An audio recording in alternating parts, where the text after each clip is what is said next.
At the opening of Himalayan Travel Mart 2025, Deepak Raj Joshi, CEO of Nepal Tourism Board, shared his thoughts. Here's what he said.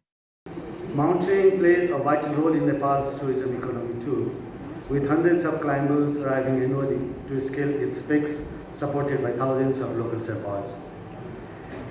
The endurance of George Mallory's attempts to climb Everest a century ago, Maurice Hajo's first ascent of an 8,000-meter peak around 75 years ago, and the historic ascent of Mount Everest by Sir Edmund Hillary and Tenzing Norgay Sherpa around 72 years ago, and many other attempts and ascents have all unveiled many facets of the mystic of our mountains.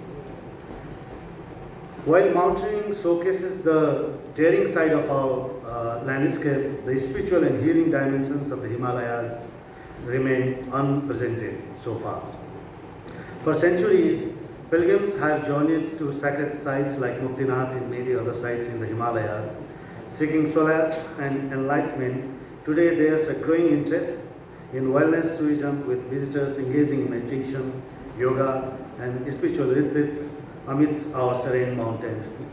Retreat centers like in Jomsom, Dhulihel, Nagarkot, and Pokhara, and many other parts of Nepal offer experiences rooted in Vedic and Buddhist traditions, providing holistic experiences that nourish both body and soul. Many visitors, they say that God lives in the Himalayas, and a very powerful healing experience one can experience in the Himalayas too.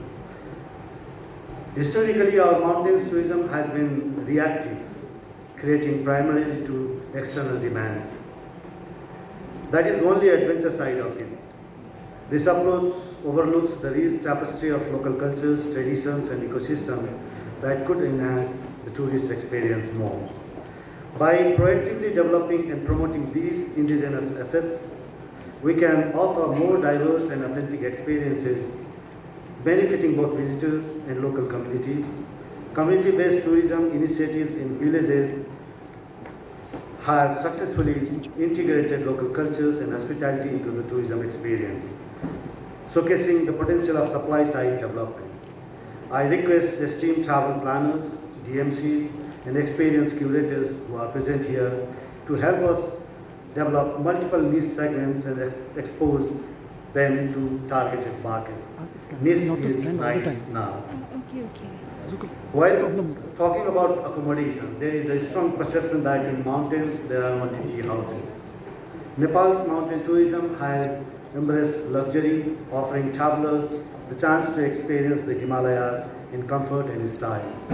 From high-end lodges to helicopter tours, the country provides a range of upscale options for those seeking adventure without compromising on amenities. In regions like Everest, Annapurna, Lantang, Dolpa, in many other parts, luxury treks combine the thrill of high-altitude hiking with quality accommodation and caring services. Nepal's fusion of natural beauty and luxury accommodation ensures that travelers can immerse themselves in the country's rich landscapes and cultures without sacrificing comfort. Lastly, I think we need to touch on some issues of climate change as well. We all know that Nepal contributes merely around 0.027% to global greenhouse gas emissions, yet we are among the nations most vulnerable to climate change. Our glaciers are retreating, weather patterns are shifting, and communities are facing some unprecedented challenges.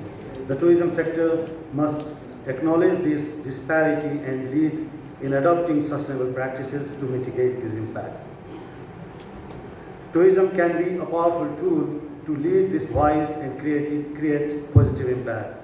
The path forward necessitates a collaborative approach where government bodies, private enterprises, local communities, tourism fraternity, and international partners must unite to ensure the sustainability of mountain tourism. At last, as we reflect on our milestones and look ahead with momentum, let's commit to a tourism paradigm that celebrates the multifaceted grandeur of Himalayas, adventurous, spiritual, cultural, and sustainable. Thank you.